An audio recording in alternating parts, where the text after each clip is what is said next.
Hello everyone. Today is a video with content slightly more advanced than usual.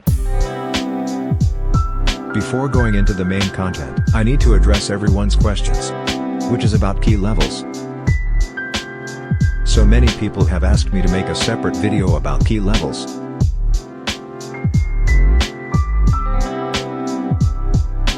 I will summarize all the questions about key levels in a few minutes before going into the main content of this video.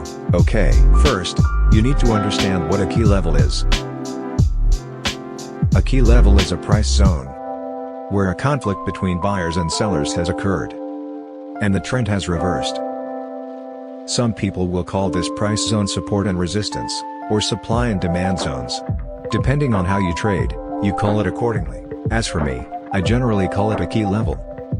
As for how to identify them, everyone can check other channels to see, because it's similar to support and resistance. Every educational channel has already covered it in quite a lot of detail. The simplest way to identify is the highs and lows.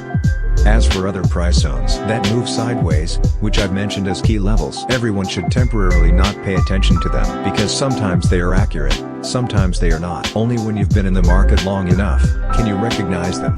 And to know whether they are accurate or not, you need to check smaller time frames for confirmation. For now, you only need to focus on highs and lows as key levels, because they are intuitive, easy to recognize and the strongest.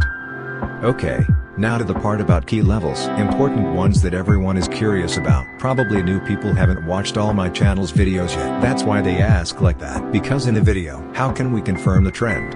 Trade like a professional trader. I already talked about it. Let me summarize again. An important key level is a key level that if price breaks through the main trend on the time frame you are analyzing, will reverse. I will show directly on the chart to make it easier to understand. Okay, this is a downtrend, and price is moving, forming highs and lows like this. This is an important key level, because clearly it's the high that formed before this low. It's very intuitive and clear. If price still hasn't broken out of this price zone, then any high formed within here is not an important key level. No matter what pattern it forms, or what trend it's part of, it's not an important key level. So when does an important key level change? When price breaks through the important key level. Of course, the trend then reverses. Or price moves like this within the price zone, and then breaks below, breaking past this low, beyond this price zone, then the important key level changes. It shifts from here to here. Remember, when it breaks, it must break clearly and decisively. If it's an ambiguous, half break, then either we don't acknowledge it as a break, or we ignore it. Unclear breaks require you to be in the market long enough to be able to analyze and filter out noise. But when you're new, just choose really good and clear opportunities to trade. That's all there is to key levels. Review what I just said, and combine it with the previous videos, then you'll understand how I trade. That's the clarification part. Now let's move to the main content of this video. Okay. Today's content will be a bit difficult to understand for beginners, but I will try to explain. I hope you will understand. Usually, I only share trades that follow the major trend, like entering trades based on confluence of 3 time frames, because it's orthodox and suitable for the majority of people. But today it will be a trade against the main trend. Let's look at the market in front of us. Okay. To enter a trade, I still use 3 time frames, which are 4 hour, 1 hour, and 15 minute. First, we still have to look at the largest time frame first, the 4 hour time frame, to assess the market. The current trend is an uptrend. And here is the important key level of the 4 hour time frame. As long as price hasn't broken through this key level, then the trend remains an uptrend. This is the 1 hour time frame. This is the important key level of the 1 hour time frame. And the trend of the 1 hour time frame is also an uptrend. Price still hasn't broken through this key level, so the trend remains an uptrend. And now, if a large green candle appears, pushing up, then we can go to a smaller time frame to look for an entry point. But no, a candle like this appears, It indicates that the buying force at this key level is not strong enough. If it's not strong like this, it's highly likely that this key level won't hold the price, and price will break through this key level. So we go to a smaller time frame to observe more closely.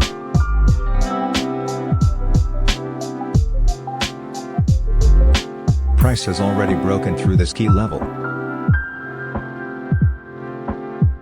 It indicates that the uptrend of the 1-hour time frame has reversed into a downtrend. At this point, we have the trend of the 4-hour time frame is an uptrend, but the trend of the 1-hour time frame is a downtrend. We don't have confluence. In this case, for newbies,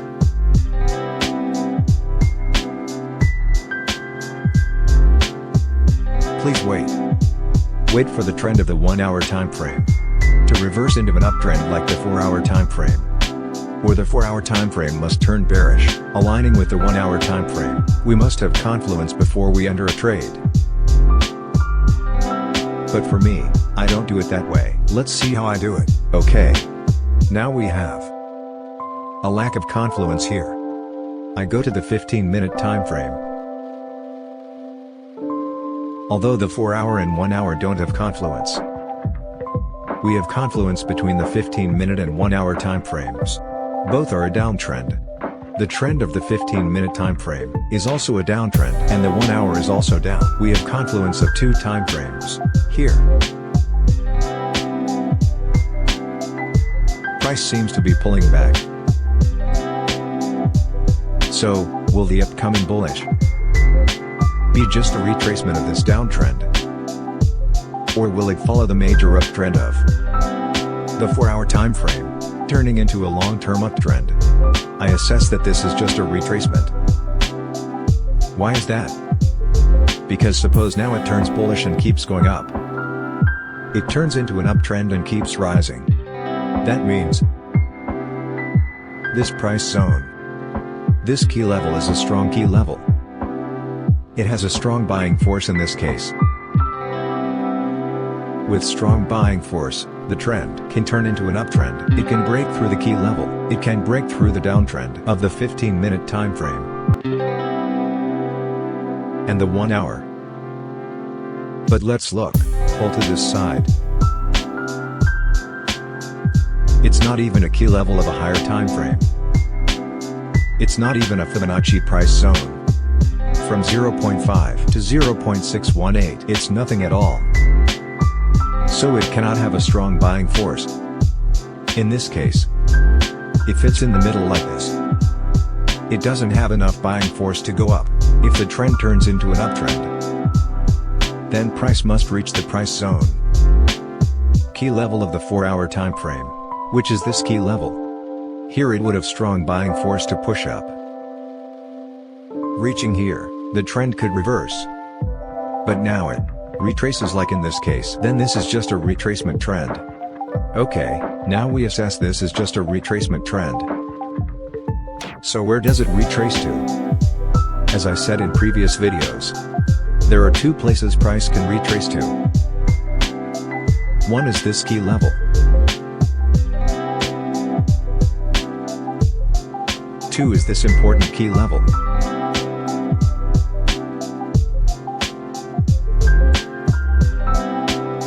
Price has already hit this key level. A pattern appears, a very beautiful reversal candlestick pattern in this case, an engulfing candlestick pattern, so I will enter a sell trade in this case. Target to here. No. We will not sell in an uptrend. Look, this is clearly an uptrend. This is the important key level of that uptrend. Only when price breaks through this key level, we confirm the retracement trend has ended. Then we can sell.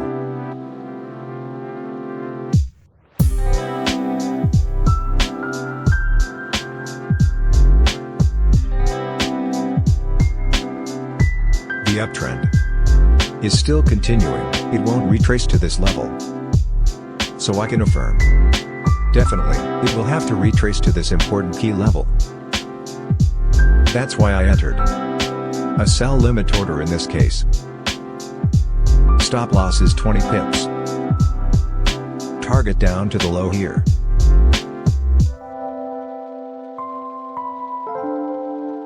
Why could I enter a sell limit order in this case? As I said, this is just a retracement trend. And this retracement trend can only retrace up to this key important level at most. It cannot go higher. Because if it breaks through this key level, then it turns into an uptrend. It's no longer a retracement trend. That's why I entered a sell limit order in this case. That's why many of you wonder why I sell in an uptrend. It's simple. That uptrend is just a retracement trend. At the final point of the retracement trend, I can enter a sell trade. I don't necessarily have to wait for confirmation that the uptrend has ended. But there's still another question. Why did I place an order in the middle like this? Usually, in this case, I would place a limit order. I would place it right at the wick of this candle. Stop loss above this. Target down here. That's what I usually do. But in this case, the wick of the candle in this case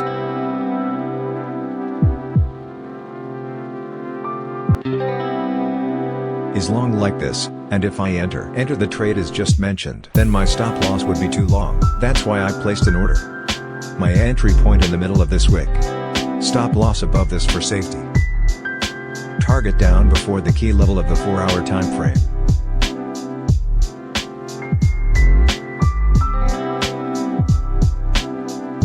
And if any of you don't like entering a sell limit order like mine, and want to wait for confirmation right away, then you can enter a sell trade. In this case. Oh, the ratio is even better, 4.28 in this case. Why can we sell in this case?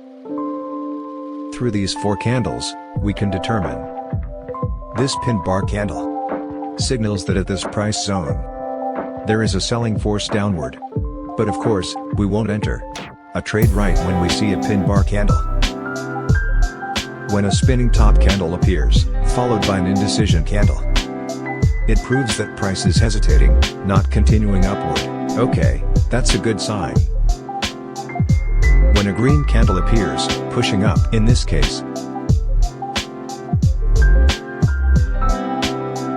it's likely that price will continue to rise. But when the next red candle appears, in this case, this is a strong reversal candlestick pattern, an engulfing candlestick pattern, plus the pin bar candle,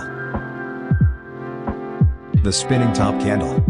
These 4 candles signal that this price zone is a price zone with strong selling force in this case, so you can completely wait to confirm and enter a sell trade in this case.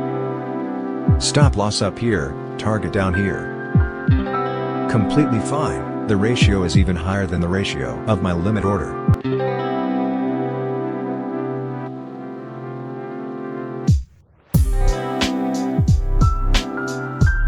Price still hasn't hit my target point, and it moves up like this. I know for sure many of you would cut the trade right away. Close early in this case. But as I said, for price to rise, it must reach the strong buying zone to be able to rise. If not, it will still go down. Okay, so this trade also hit the take profit. And that's how I looked at the market. It seems a bit more brain twisting compared to other videos of mine. But if you review it multiple times, you can understand everything I just said. I hope through this video, it can help you understand more deeply about the structure of the market, how the market moves. Of course, viewers always find it seemingly easy, because when watching, we mainly listen and look. There's some thinking, but not much. But when trading live, thinking becomes the main thing, so it feels more difficult. You just need to pay attention a bit, be persistent a bit, and there will come a time when you can do it. Goodbye everyone, see you in the next videos.